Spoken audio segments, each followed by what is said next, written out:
പാരിസ്ഥിതികമായ ജാഗ്രതയോടുകൂടി വലിയ പരിക്കുകൾ പറ്റാതെ എന്നാൽ പുതിയ കാലത്തിനനുസരിച്ച് എങ്ങനെ ഇത് ഉപയോഗിക്കാം അതിനെ പറ്റിയിട്ടാണ് ഡിസ്കഷൻസ്. ഔട്ട്റൈറ്റായിട്ട് പുതിയ ഡെവലപ്മെൻ്റ് ഒന്നും വേണ്ട എന്ന് പറയുന്ന ആ നിലപാടിനോട് എനിക്ക് വ്യക്തിപരമായിട്ട് യോജിപ്പില്ല. ഇപ്പോൾ റെയിൽവേ തന്നെ ഇപ്പോൾ നമുക്ക് എക്സിസ്റ്റിംഗ് റെയിൽവേ മതി, ഇപ്പോൾ നമുക്ക് സിൽവർ ലൈൻ വേണ്ട എന്ന് അത് വളരെ എളുപ്പമാണ്.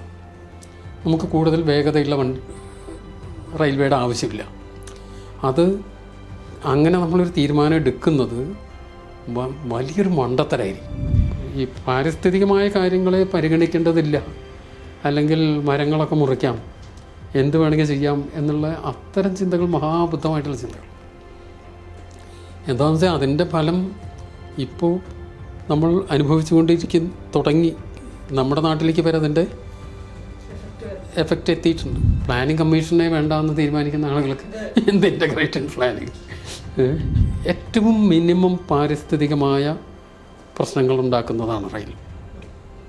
ഇപ്പോൾ പാരിസ്ഥിതികമായി വലിയ പ്രശ്നങ്ങൾ റെയിൽവേ ലൈൻ വരുമ്പോൾ ഉണ്ടാകുന്ന പറയും. ആ റെയിൽവേ ലൈൻ വരുന്നതോടുകൂടി പാരിസ്ഥിതികമായി ഉള്ള ഒരുപാട് പ്രശ്നങ്ങൾ പരിഹരിക്കപ്പെടും എന്നുള്ള മറ്റൊരു വശമുണ്ട്.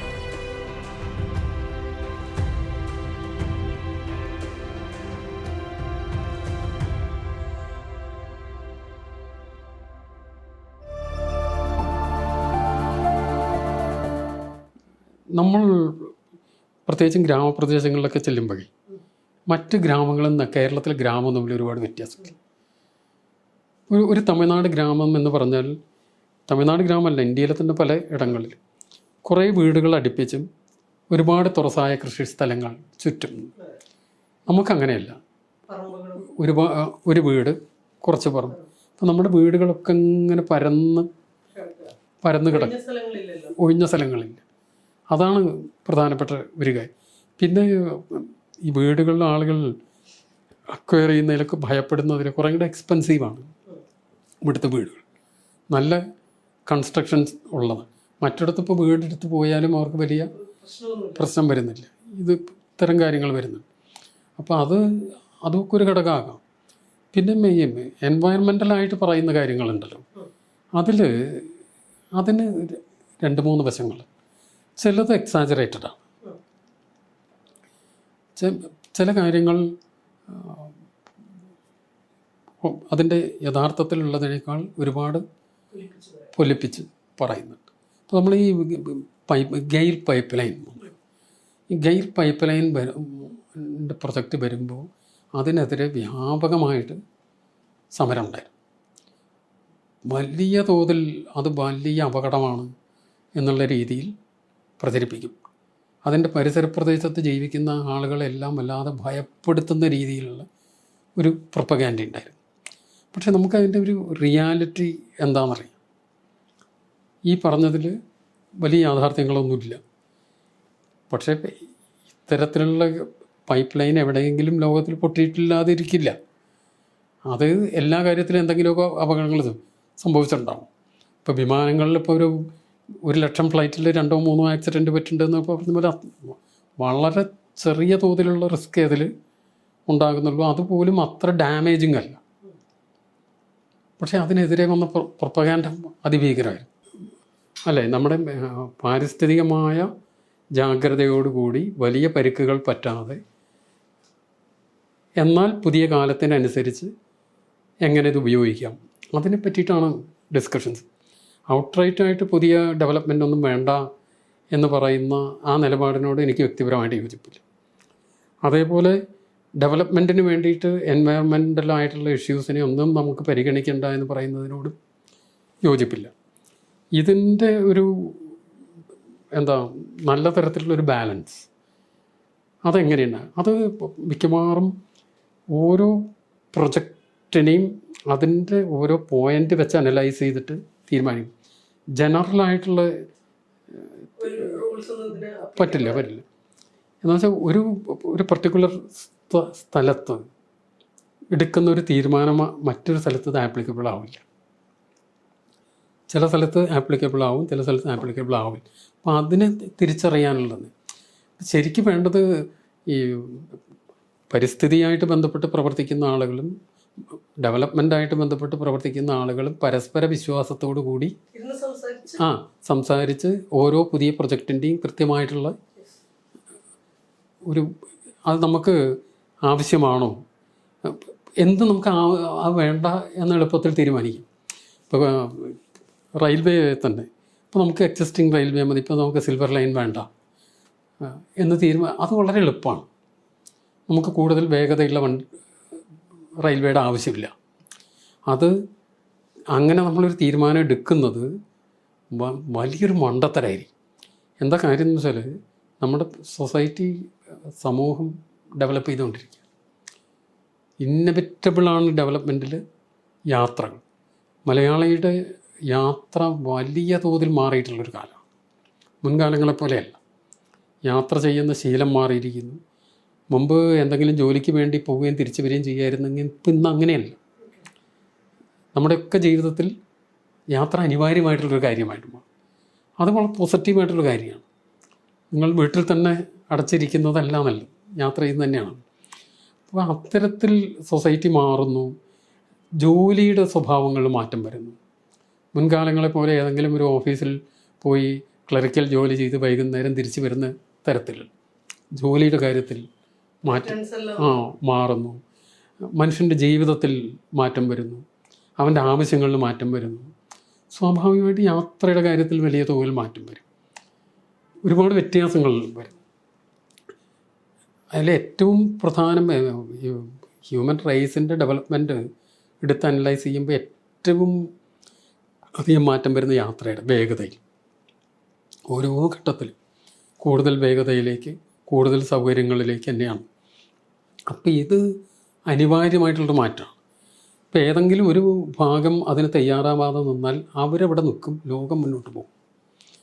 ഇപ്പോൾ ഹൈവേ ഡെവലപ്മെൻറ്റിൻ്റെ കാര്യത്തിൽ നമ്മൾ മനസ്സിലാക്കിയത് ഇന്ത്യയിലെ മറ്റെല്ലാ സ്റ്റേറ്റുകളും നമ്മളെക്കാൾ ബഹുദൂരം മുന്നോട്ട് പോയി നമ്മൾ പുറകിൽ നിന്നാണ്. അത് പലപ്പോഴും നമ്മൾ അത്തരത്തിലുള്ള തീരുമാനങ്ങൾ എടുക്കാൻ മടിച്ചതിൻ്റെ ഫലമായിട്ടായിരുന്നു.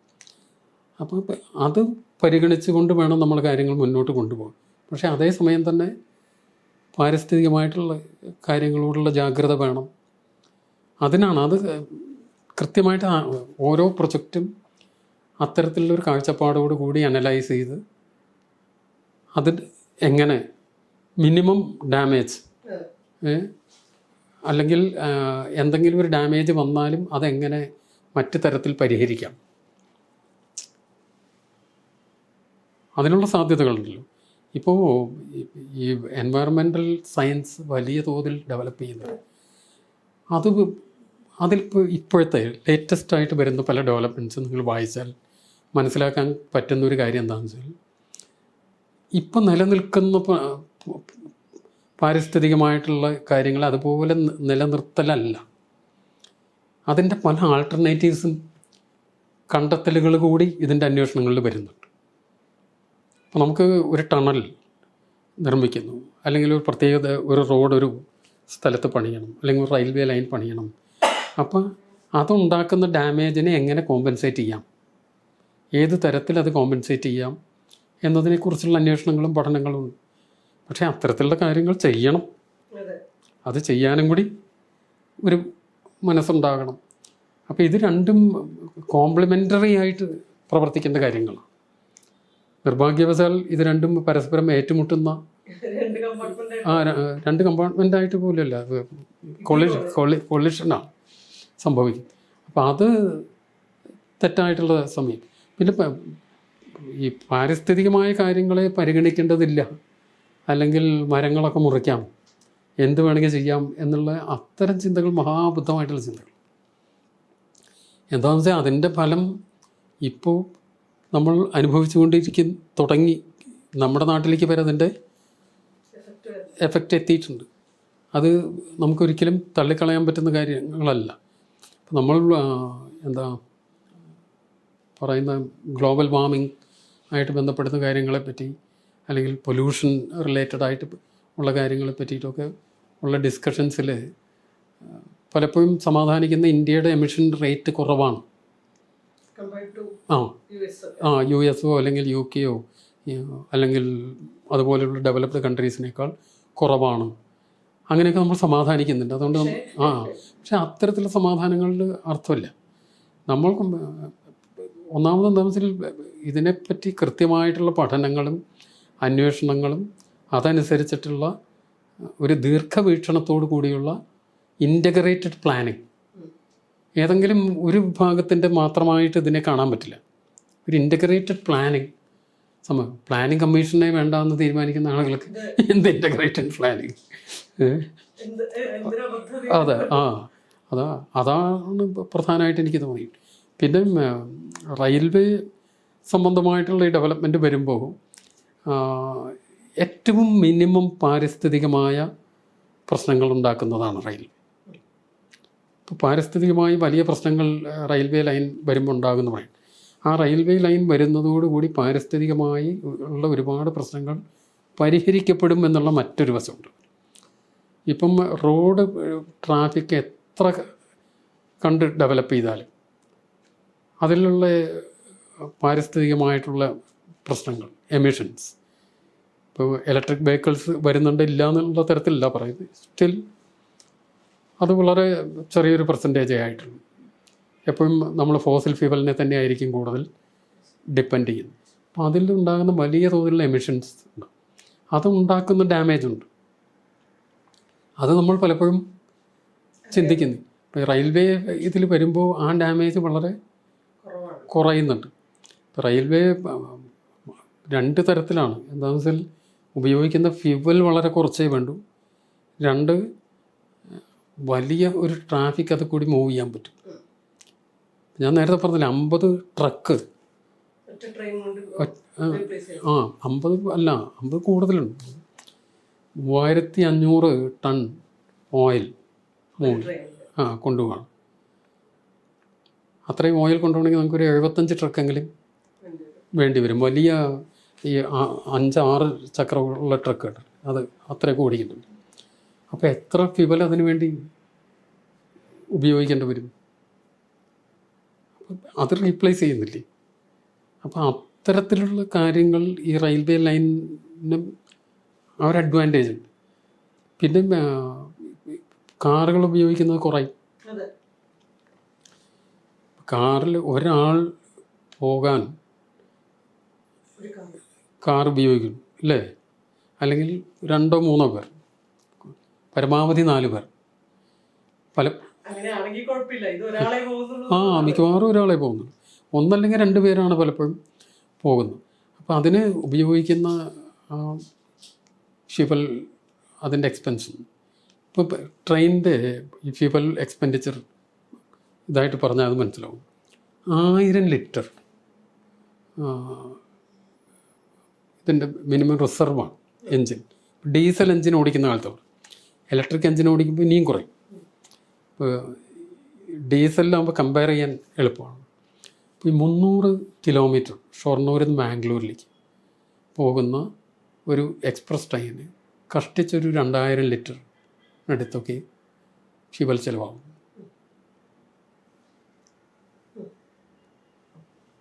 അതിൽ 1000-ലേറെ ആളുകൾക്ക് യാത്ര ചെയ്യാം ഇത്രയും ദൂരം. അപ്പോഴാണ് അതിൻ്റെ ഒരു വ്യത്യാസം. അത് ഇലക്ട്രിസിറ്റി ആകുമ്പോൾ അതിലേറെ ഇപ്പോൾ കംപ്ലീറ്റ് നമ്മൾ ഇലക്ട്രിഫൈ ചെയ്തു. ഇപ്പോൾ ഡീസൽ ട്രെയിൻസ് ഇവിടെ ഓടിക്കുന്നില്ല, ഫുള്ളി ഇലക്ട്രിഫൈഡ് ആണ് കേരളത്തിലെ സിസ്റ്റം മൊത്തം. ഇനി ആ നിലമ്പൂർ റോഡിൽ മാത്രമേ ഇപ്പം ഇതുള്ളൂ, ഡീസൽ ഓടുന്നുള്ളൂ. ഇലക്ട്രിഫിക്കേഷൻ നടന്നുകൊണ്ടിരിക്കുകയാണ്.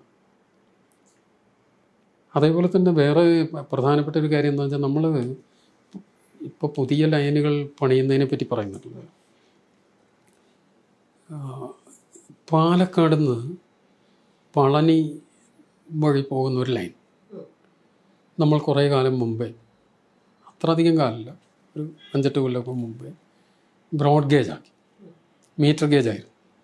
വലിയ ഒരു തുക ചിലവഴിച്ച് 6 കൊല്ലം ആ ലൈൻ ക്ലോസ് ചെയ്തു. വണ്ടികളുടെ സർവീസ് നടത്തിക്കൊണ്ടല്ല, ലൈൻ മൊത്തമായിട്ട് ക്ലോസ് ചെയ്തിട്ട് ഈ മീറ്റർ ഗേജ് ലൈൻ ബ്രോഡ് ഗേജാക്കി പണിതു. ആ ലൈനിൽ ഇപ്പോഴും 2-3 വണ്ടികളാണ് ആകെ ഓടിക്കുന്നത്. 3 അല്ല 4 വണ്ടി കിട്ടി ഓടിക്കും. അതിൻ്റെ കപ്പാസിറ്റിയുടെ ഒരു 25% പോലും ഉപയോഗിക്കുന്നില്ല. അങ്ങനത്തെ ലൈനും നമ്മുടെ അടുത്ത് തന്നെ ഉണ്ട്, കേരളത്തിൽ തന്നെ, അതും കേരളത്തിൽ തന്നെയാണ്. ഈ മീറ്റർ ഗേജ് ആയിരുന്നപ്പോൾ ഓടിച്ചിരുന്ന അത്ര വണ്ടി പോലും ഇപ്പോൾ ഓടിക്കുന്നില്ല. മീറ്റർ ഗേജ് ആയിരുന്നപ്പോൾ 5 ട്രെയിനോട്ട് ഡെയിലി ഉണ്ടായിരുന്നു. ഏർലി മോർണിംഗ് 11 മണിക്ക്, ഉച്ചയ്ക്ക്, ഈവനിങ്, വൈകുന്നേരം, അങ്ങനെ 5 പെയർ ഓഫ് ട്രെയിൻസ് ഓടിച്ചു. രാമേശ്വരത്തേക്ക് അതിൽ ഒരു ട്രെയിൻ പോയിരുന്നു രാത്രി. ഈ ലൈനാണ് ക്ലോസ് ചെയ്തിട്ട് ഇപ്പോൾ 1-ാം തരം പുതിയ ലൈൻ പോണത്. ആ പുതിയ ലൈനിൽ കൂടി ഈ 5 ട്രെയിൻ തന്നെ ഓടിക്കുന്നില്ല, 3-4 ട്രെയിനെ ഓടിക്കുന്നു. ഒന്ന് ഈ അമൃത എക്സ്പ്രസ് എക്സ്റ്റെൻഡ് ചെയ്ത് ഓടിക്കുന്നത്, പിന്നെ വേറെ 2 ട്രെയിൻ അത്രയും ഓടിക്കും. അപ്പോൾ എന്താണെന്ന് വെച്ചാൽ റെയിൽവേക്ക് പുതിയ പാസഞ്ചർ ട്രെയിൻ ഓടിക്കുന്നത് നഷ്ടമാണ്. അപ്പോൾ റെയിൽവേ ബോർഡ് പുതിയ വണ്ടികൾ ഓടിക്കാൻ ക്ലിയറൻസ് കൊടുക്കത്തില്ല. പിന്നെ എന്തിനാണ് ഇത്രയും പണം ചിലവാക്കിയിട്ട് ആ ലൈൻ, വലിയ എത്രയോ കോടികൾ ചിലവാക്കിയിട്ടാണ് അത് മീറ്റർ ഗേജ് ബ്രോഡ് ഗേജ് ആക്കി മാറ്റി. ഇപ്പോൾ ഈ കൊല്ലങ്കോട്, മുതലമട അതിലേ പോണ ലൈനായി പറയും. പാലക്കാട് ടൗൺ, പുതുനഗരം, കൊല്ലങ്കോട്, മുതലമട എന്ന് പറഞ്ഞ ആ റൂട്ട്. അതങ്ങനെ രാമേശ്വരത്തേക്ക് നേരിട്ട് വണ്ടി ഇപ്പോൾ ഏതോ ഒരു പുതിയ പ്രപ്പോസൽ ഒരെണ്ണം വരാൻ പോകുന്നു എന്ന് പറയും. ആദ്യം പറഞ്ഞിരുന്നത് മാംഗ്ലൂർ സൈഡിൽ നിന്നുള്ള വണ്ടികൾ പാലക്കാട് വന്ന് നേരെ അങ്ങനെ രാമേശ്വരം വഴി ഓടും, രാമേശ്വരത്ത് നിന്ന് ബോംബെക്കുള്ള വണ്ടി ഇതിലേ വരുന്നൊക്കെ പറഞ്ഞിരുന്നു. ഒന്നും സംഭവിച്ചിട്ടില്ല. അപ്പം അങ്ങനെയും സംഭവിക്കുന്നുണ്ട്. ഉള്ള ലൈനുകളിൽ ഓവർ സാച്ചുറേറ്റഡ് ആയിട്ട് വരുന്നു. അതേപോലെ പുതിയ ലൈൻ പണിതിട്ട് അത് ഉപയോഗിക്കാതെ. റെയിൽവേ ഈ സംവിധാനത്തിൽ ഒരുപാട് വെസ്റ്റഡ് ഇൻട്രസ്റ്റ് പ്രവർത്തിക്കും. പൊളിറ്റിക്കലായിട്ടും അല്ലാത്ത തരത്തിലും ഒക്കെയുള്ള താല്പര്യങ്ങളുണ്ടാവും. അത് പല രീതിയിലാണത് അതിൻ്റെ ഉള്ളിൽ ഓപ്പറേറ്റ് ചെയ്യുന്നത്. അപ്പോൾ അതിൽ പലപ്പോഴും പുതിയ ലൈൻ കിട്ടുന്നതിന്, പുതിയ വണ്ടി അനുവദിച്ച് കിട്ടുന്നതിലൊക്കെ അത്തരം താല്പര്യങ്ങളുണ്ടാവും. അതിൻ്റെ കൂടെയാണ് ഇപ്പം റെയിൽവേയിൽ പുതിയ പ്രൈവറ്റ് ട്രെയിൻസ് വരുന്നത്. പുതിയ പ്രൈവറ്റ് ട്രെയിനുകളൊക്കെ ഓടിക്കാൻ തുടങ്ങുന്നത്, അതൊക്കെ ഇതിന് ഇടയിൽ കൂടെയാണ്. റെയിൽവേ എന്ന് പറയുന്ന ഒരു സംവിധാനം ഒരുപാട് ലൂപ്പ് ഹോൾസ് നിലനിൽക്കുന്ന ഒരു സിസ്റ്റമാണ്. അപ്പോൾ അതിനെ നന്നാക്കി എടുക്കും എന്ന് പറഞ്ഞാണ് ഇപ്പോഴത്തെ നമ്മുടെ റെയിൽവേ മിനിസ്റ്റർ അശ്വിനി വൈഷ്ണവ് വന്നത്. അദ്ദേഹം ഒരു IITN ആണ്, സിവിൽ സർവീസിലുണ്ടായിരുന്ന ആളാണ്, വലിയ വിഷനൊക്കെ ഉള്ള ആളാണ്. അദ്ദേഹത്തിന് ഒരുപാട് കാര്യങ്ങൾ ചെയ്യാൻ പറ്റും എന്നൊരു തോന്നൽ തുടക്കത്തിലുണ്ടായിരുന്നു. പക്ഷേ അദ്ദേഹത്തിൻ്റെ നാട്ടിൽ തന്നെ അവസാനം ആക്സിഡൻറ്റ് സംഭവിക്കുന്നു. ഒറീസയിൽ തന്നെയാണ്.